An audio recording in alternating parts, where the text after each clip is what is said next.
Hey, what's up, y'all? This is Rodney, and I'm back, and I just wanted to come and run my mouth and talk about the mess. All right, y'all, let's go ahead and get into it. So, this is according to the Jasmine brand. Todd Burruss slams Kandi Burruss in divorce court, claims she made travel and scheduling decisions regarding their children without consulting him.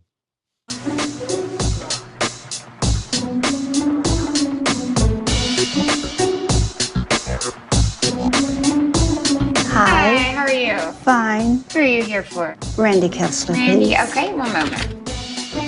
Oh, How are you? do. Randy Kessler. Nice to meet you in Hi. person. Nice to meet you. You're all dressed up. Hi. Incognito.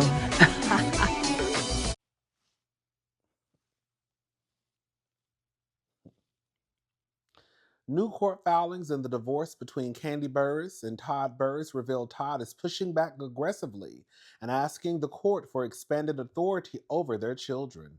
According to Urban Bell magazine, Todd is requesting that a Fulton County judge designate him as a temporary primary custodial parent, arguing he has been the children's main caregiver while Kandi has worked out of state. Well, bitch, if you was going to work Ooh, girl, if you was going to work too. But this is what happens. This is what happens when you married a bus driver, Candy. This is what happens. What Mama Joy said. She turned lemons into lemonade. Is that how she said it? He claims responsibility for daily routines, schooling, supervision, and transportation. Oh, girl, I had to make. Girl, I gotta go. Girl, I gotta look for me a new insurance. Girl, let me tell you something. Girl, quick story. Girl, I had to set my alarm because I forget stuff sometimes. I have to look for me a new car insurance company because some girls I went up on. Girl, let me tell you something. Y'all wonder why Wendy and Eddie was out here scamming them folks. Okay, allegedly. Girl, y'all wonder why Eddie and Wendy was out here allegedly scamming them folk. Girl, them people don't went on my insurance almost $50. Why? I don't know. I ain't never filed no claim. I ain't never called them people for nothing. I ain't never bothered them. I ain't never sent them no email, no text message. I ain't did nothing to Geico.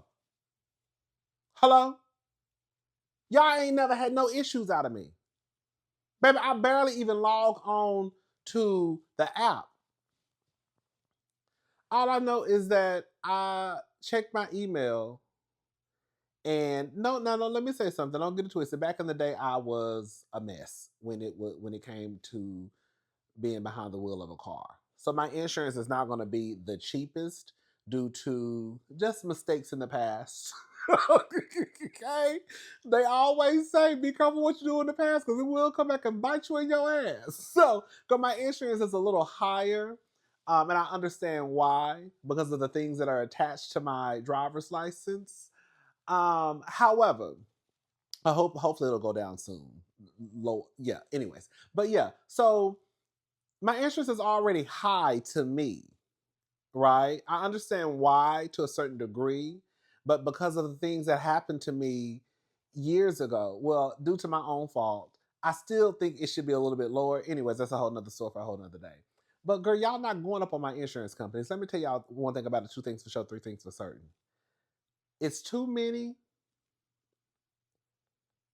insurance companies out here for you to think, my hands, Ash, I just washed them.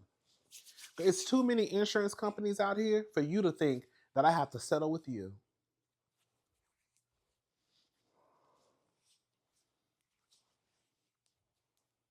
Like when people act like you ain't got no options. Oh baby, I got options. Okay? Oh, I got some options.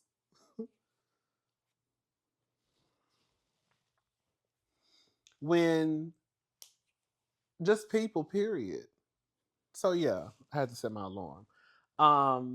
Todd, let's get back to the story.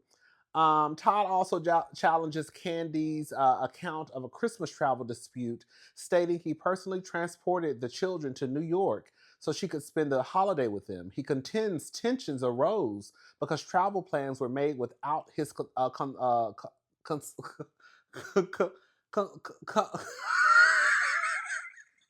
Hey, Portia.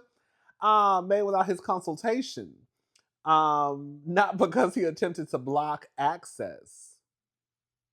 On child support, Todd denies neglecting financial responsibility, saying expenses were divided by mutual agreement and noting the couple's shared property holdings. He maintains the court intervention is only necessary due to unresolved scheduling disagreements. Girl. Poor Kandi.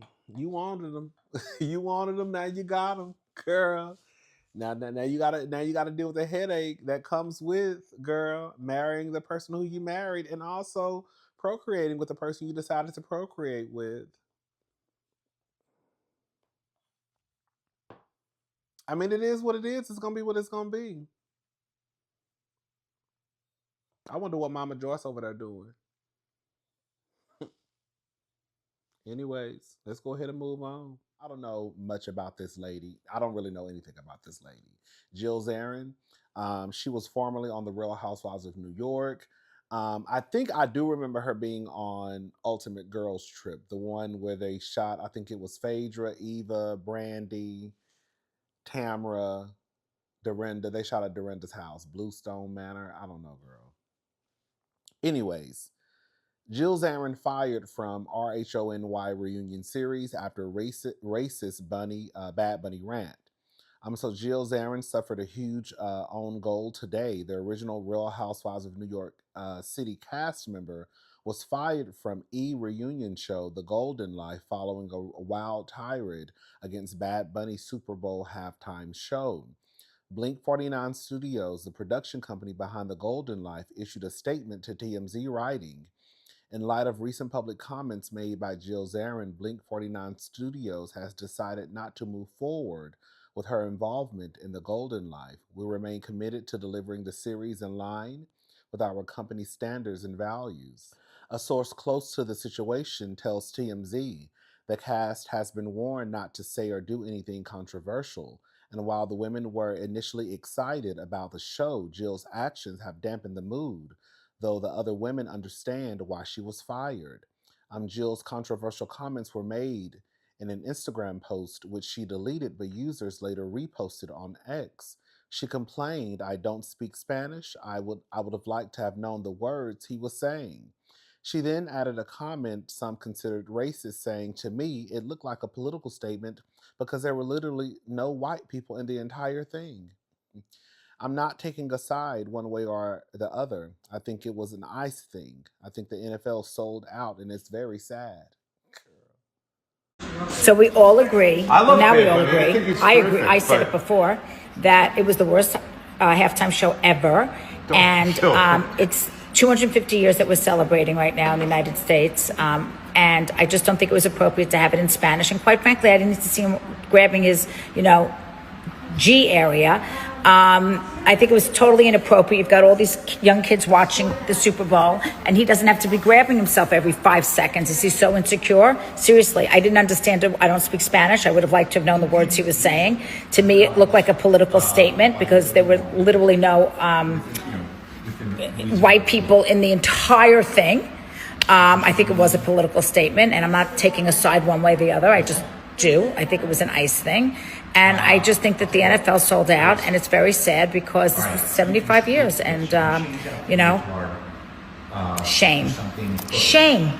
And Lady Gaga got a facelift. I didn't recognize her. I literally had to Google her face to see who it was because we all couldn't agree who it was. So that was kind of fun in the middle of halftime. At least it gave me something to do because it was so hard to watch. Shut your fucking mouth.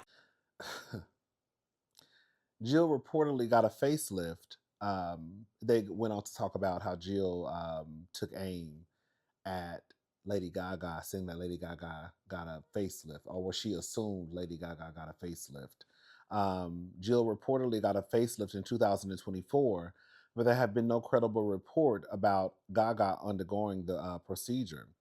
Basically, Jill boosted the halftime show's ratings just to give a seemingly racist rant that eventually got her fired. Hope it was worth it. Let me just say this.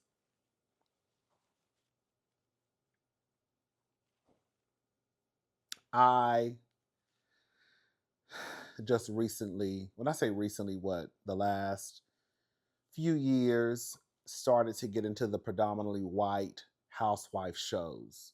For those who don't know, Atlanta was always my top number one girl housewife. No one could stand a candle. No one could sit at the same table with the Real Housewives of Atlanta, in my opinion. Um, I did watch, Salt Lake City from the get go, and then I didn't watch one season. But then I started watching Beverly Hills season 10. Um, I watched I tuned in and started reviewing New Jersey, before they um, went on hiatus. And then, anyways, long story short, my baby was always Atlanta, and then I started to review some of the other housewife shows.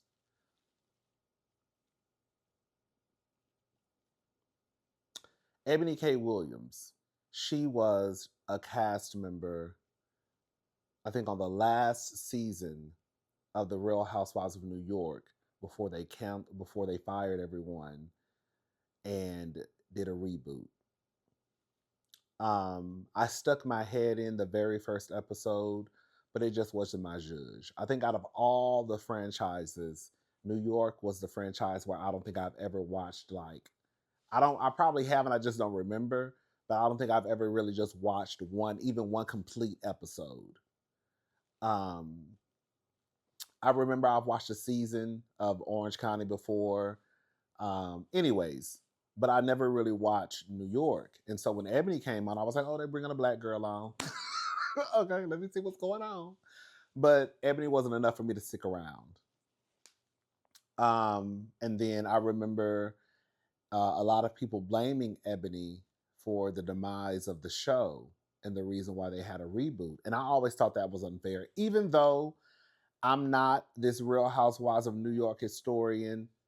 And even though I don't know a lot about Ebony K. Williams or her contribution to the show, the clips that I did see, no shade to Ebony, but the clips that I did see, it did come across as though Ebony was always on, like, trying to teach these old white women like an African American course. And I was like, girl, this is weird. Ebony should have never been casted with that group of women. I think that Ebony probably would have done fairly great with the new reboot, but Ebony should have never been casted with Ramona and those other white old girl. It's just that wouldn't even be a real friend group in real life. Ebony is too black like this to be hanging out with the white women who are racist. Like, that wouldn't even be happening in real life in Ebony's life. You know what I'm saying? But I always thought it was unfair that Ebony received a lot of the blame from the viewers, because Ebony basically went to HR and she let the girls know, girl, some of these bitches is racist. Okay? And then they pulled the plug shortly afterwards. And I think people tried to put that on Ebony's shoulders. And my whole thing was, for a network to pull a show just like this and reboot the entire thing, girl, that's been in talks for a minute. That just didn't happen. Ain't nobody just pulling the plug from a very successful show that's bringing in all this money and they just love the people. No, they have been wanting to do this for a minute. It's just unfortunate that when Ebony comes in and they pull the plug, it just kind of falls in line with, oh my God, it must be Ebony, because Ebony went to HR and filed a complaint allegedly over saying these hoes is racist, so it must be her fault. No.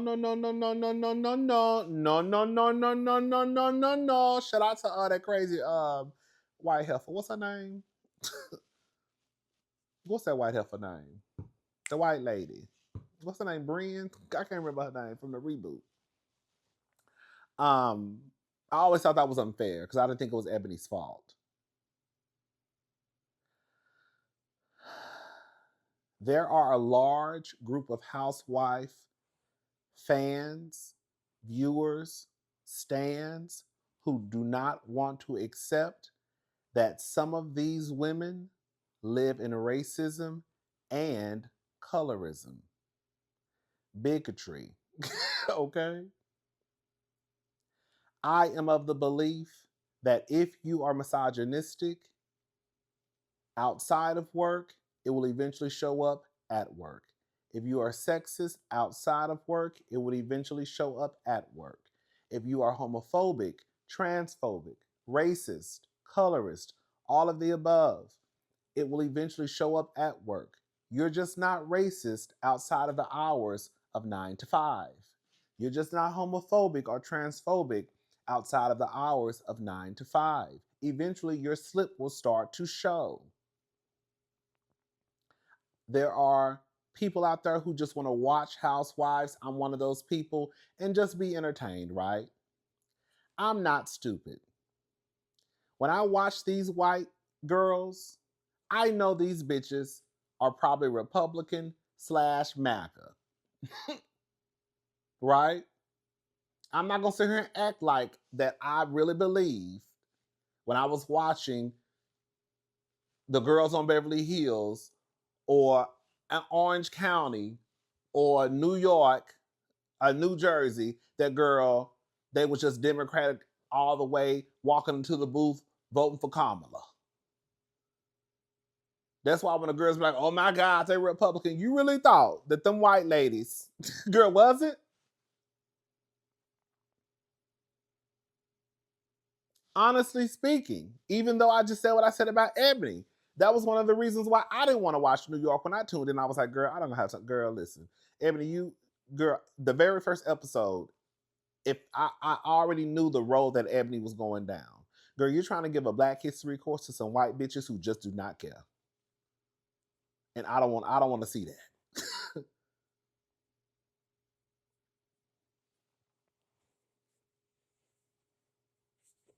These housewives be racist. Jill ain't the only one. They be colorist as fuck.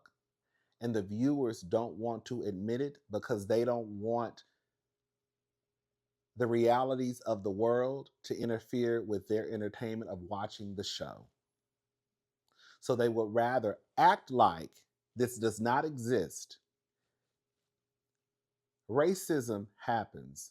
Colorism happens. It does not stop at the doorsteps of the Real Housewives of New York or Potomac or Orange County or Salt Lake City.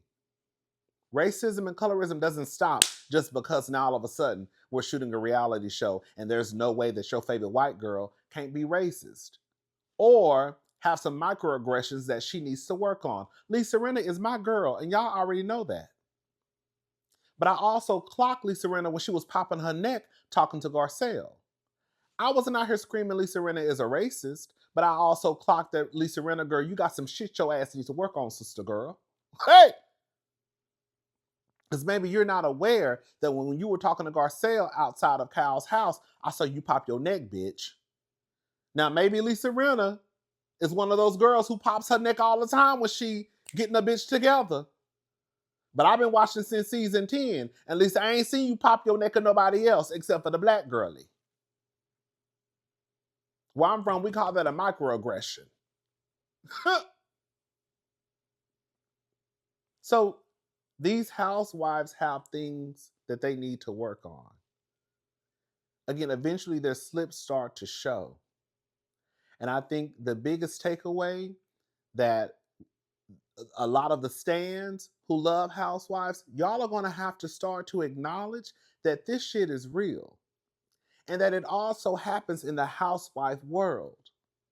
Stop thinking that racism happens outside of the Real Housewives of whatever city, but it can't happen, girl, with these group of women. It can, and it does.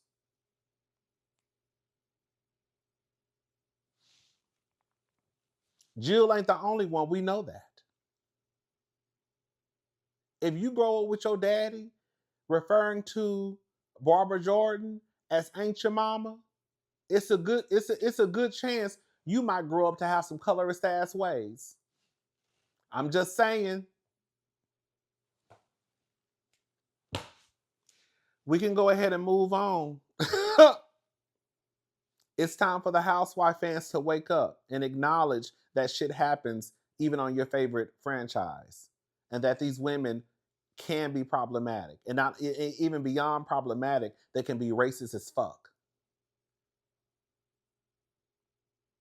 And stop thinking that just because it's the housewives, oh no, racism can't exist on the housewives. You think that racism stops just because, girl, they're shooting a show down to Bravo?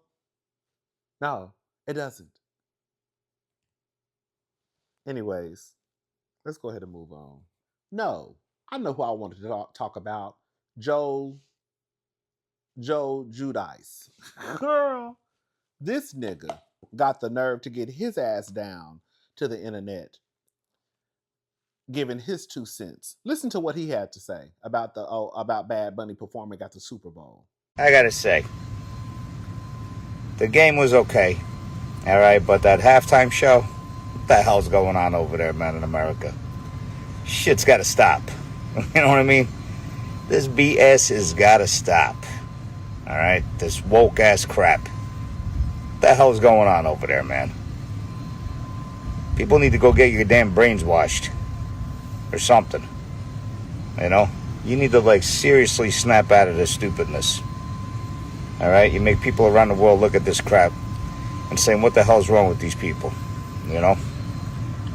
That was some stupid halftime show, let me tell you. Very stupid halftime show. Shut your fucking mouth. Joe, shut the fuck up. When I tell you, it blows my mind. You can't even come over here. That's the first thing. You don't even belong over here. That's why they shipped your ass off the first time. You're an illegal. The same people who you are defending don't even want you over here. If you were over here today, you wouldn't be here too much longer, because your ass will be getting shipped off back to where you're from. I can guarantee you, why Joe is getting his ass down to the internet, saying whatever he's saying, if people start to talk about Italians, he would have a fucking fit. I don't know why people just can't show respect for other cultures. Because when it's yours, you want people to have all the fucking respect. But you think you can look down and talk about other folk. Not a fucking scammer. Joe is a scammer, girl, who was an illegal, who got the nerves to get his goddamn phone and say something about Bad Bunny perform. Girl, the fact that an illegal has something to say about a motherfucking American is absolutely insane to me.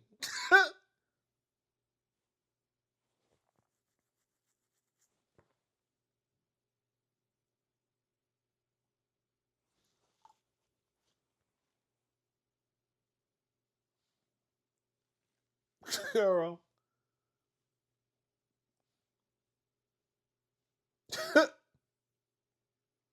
Joe, they don't even like you. Running to the defense of somebody, girl, and they won't even let you come back. Your daughter was down to the internet writing Donald Trump a letter. Let's move on. Listen to this shit. So this is according to the U.S. Sun. Chipotle revealed its plan to increase prices in 2026, but the CEO is suggesting its core customers would not be phased by it. The company said its margins in 2026 will be under pressure as it anticipates increasing prices at 1% to 2%. Chipotle, a beloved fast food chain known for its burrito bowls, confirmed on February the 3rd that it will raise prices again. You already know I got something to say. Hold up.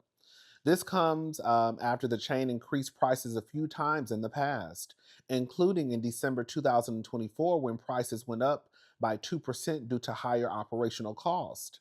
In March 2025, CEO Scott Boatwright promised diners that prices would not increase amid some of its staple ingredients, avocados, limes, and tomatoes, facing price hikes due to President Donald Trump's planned taxes on foreign imports. On February the 3rd, Chipotle Chief Financial Officer Adam Reimer confirmed the company's margins will be under pressure, mostly due to the company's investments and taking less price compared to the inflation that we're experiencing. Girl, just take a listen to the clip that was making its rounds on social media. Learn that 60% of our core users are over $100,000 a year in income, in average household income. That gives us confidence that we can lean into that group in a more meaningful way, whether it's the solo occasion and or group occasions, to really drive meaningful transaction performance in the year. Shut your fucking mouth. So because you think a bitch make over $100,000, that means that you should just increase the prices of some shit that, quiet as it's kept, girl, is not even worth it. I know there, listen, my friend, some of y'all know my friend Brittany. Brittany, she loves Chipotle. She could literally eat Chipotle every day. Girl, I've had my moments in the past. Like, I'm one of the people where, like, if I eat Chipotle, I'll be on the Chipotle kick for like a week or two, and then I'll be done for the rest of the year. I think the last time I had Chipotle, I don't know, probably about 7 months ago. Probably like 7, 8 months. It's been a minute. I'm not a bit Chipotle. Like I said, whenever I have a taste for Chipotle, I have a taste for it. And I'll go probably like a few times out of the week for a couple of weeks, and then I'll be done. Anyways, but for this man to say that he thinks that people, because they make over $100,000, that girl, they'll be all right. Let me just say this. Wait, what did this motherfucker say? Bo Wright said the extra protein. Girl. Okay, hold up. Which gives us confidence that the core consumer is not likely necessarily looking for smaller, lower price pointed component to the menu, he said. What they're looking for is excellent culinary, excellent in restaurant and digital experiences. Girl, I don't know. Girl, y'all, I'm not a CEO, clearly. Okay? Y'all will come up with any. I'll put the link to the article in the description box. Y'all will come up with any reason to increase prices as if people are stupid.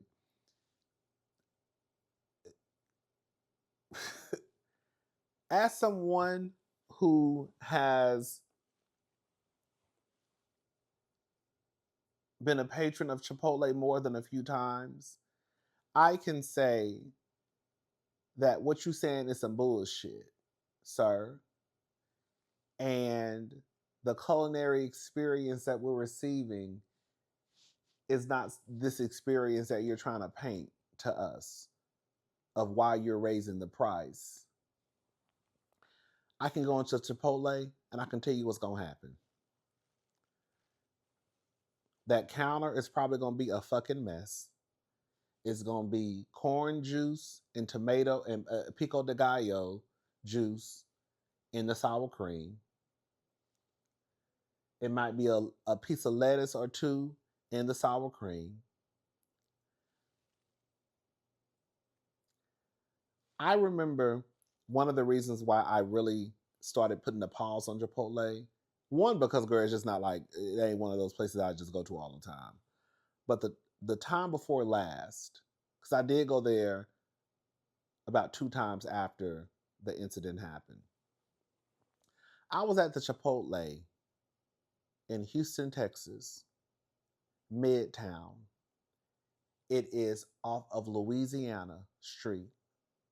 It's right there in the same shopping center as a AT&T, a Potbelly, a Starbucks, and I believe that it is a vet over there. I believe so. And then I think there is a massage therapist. The girls in Houston know what I'm talking about. It's right there across the street from Gloria's. I went there, that location. Girl, I'm telling today. Okay. And this probably had to be what? I don't know. It had to be like a year ago, maybe.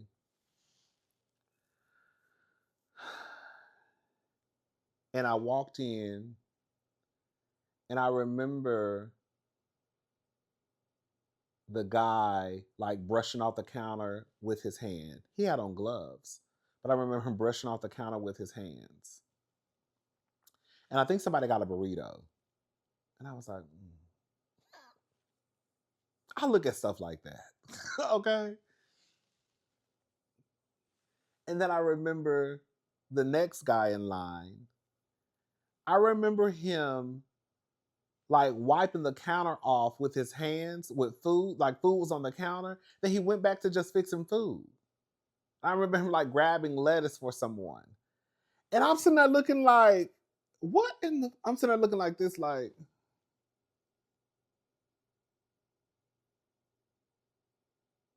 and he was fixing my food too. And I remember him asking me something like, do you need anything else, sir? And I'm like, oh, no, I'm fine. I'm sitting here thinking in my head, y'all, this is nasty.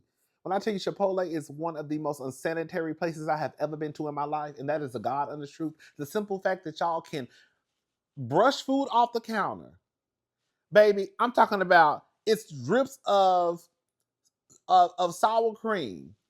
And then y'all will literally use that same hand after you have brushed off the counter and then reach into a bowl of lettuce and then put it on and then use those. And you think because you have on gloves that that's helping the situation. No, it's not. I can go to Subway right now and I know for a fact that after every customer, they change their gloves. Every customer, they will get a new pair of gloves. And then I go somewhere like Chipotle, where not only have the prices increased since Chipotle was first introduced, at least to me. I remember Chipotle used to be $6.25 for a chicken bowl or a chicken burrito. Yes. Now I remember it went up like 50 cents or 25 cents. Bitch, I went to Chipotle one time and I got a chicken. I always get double meat because they're stingy at Chipotle. The way this white man is acting as if, bitch, y'all got rice. Rice is the cheapest thing you can go to the grocery store and get. You're one of the cheapest things. Beans are one of the cheapest things at the grocery store you can get. And the way, so I went and I remember I got double chicken. And I remember the lady saying something like $13 and some change. I'm like, what the fuck? I'm thinking in my head like, girl, what? And I'm like, girl, come on, I gotta go. Girl. So I'm looking at, I'm like, she get my receipt. And as I'm walking out, I remember turning around looking at the menu like, what is this bit? And I remember I think it was $9 and some change for a bowl, for a burrito or a bowl, chicken. And I'm like, bitch, what in the fuck? Girl, you can't even go to Chipotle now unless you got at least $15, $20. Bitch, don't try to get no guacamole and chips, bitch. And don't try to get no motherfucking cheese. Bitch, you gonna spend at least $20 to $25. Once you get double meat, if you get guac, girl, if you get chips, if you get a drink, girl, at this point, I might as well just go sit my ass down at a restaurant, not no fast food chain, bitch. Chipotle is out of order. Like I said, I guess to me, it don't really matter because I don't really frequent Chipotle like that anyways. But for y'all to continue to raise the price, but we get the same service, unsanitary, the same amount of fucking meat, and then y'all play in a bitch face.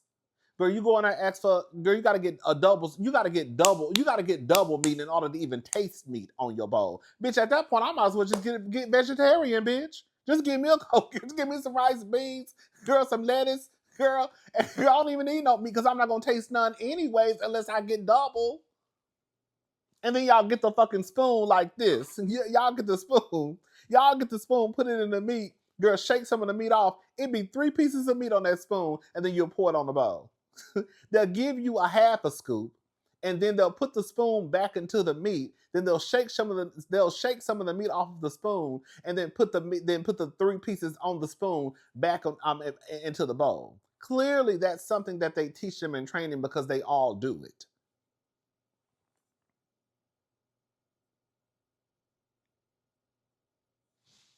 Chipotle is a hot ass mess, and it's gonna forever be a mess. When I tell you they are gooping y'all, Chipotle is not that good for them to be raising these prices like this. The experience is not changing. It's still the same people. That counter is gonna be damn near nasty sometimes, disgusting. It's gonna be food everywhere. I understand that it is fast food, and I understand that sometimes They're, the food is gonna get into shit. Cross contamination gonna happen. Girl, it's gonna be juices everywhere. It's gonna be shit everywhere. But girl, y'all need to do a better job at least trying to stay as clean as possible. I understand that there will be times where there may be some of the corn that may just accidentally get into the sour cream. Yes, we want to have a sense of urgency while taking care of the customers because that line be long as fuck sometimes. But we also need to work at a pace where we still make sure that we're operating in cleanliness.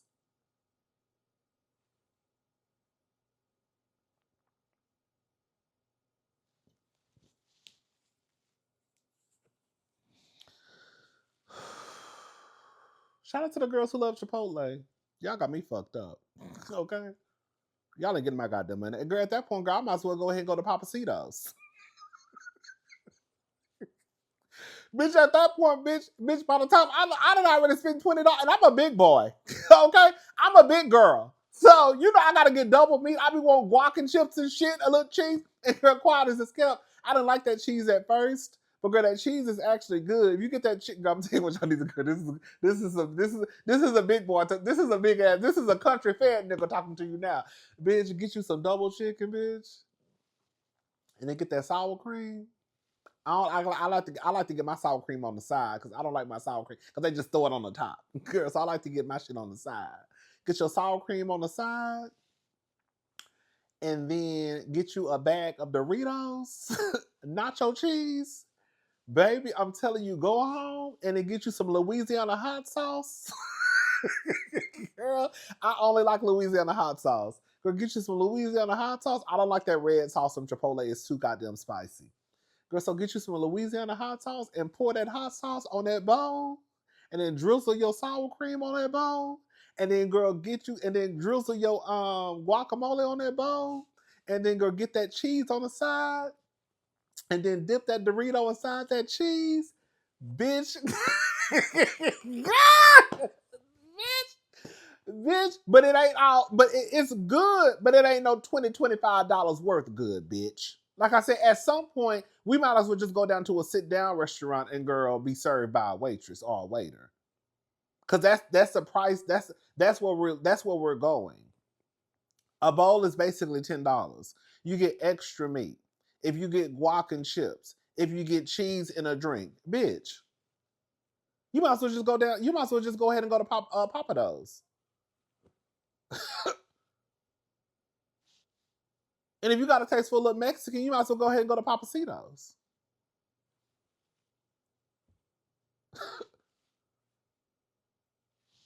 Anyways,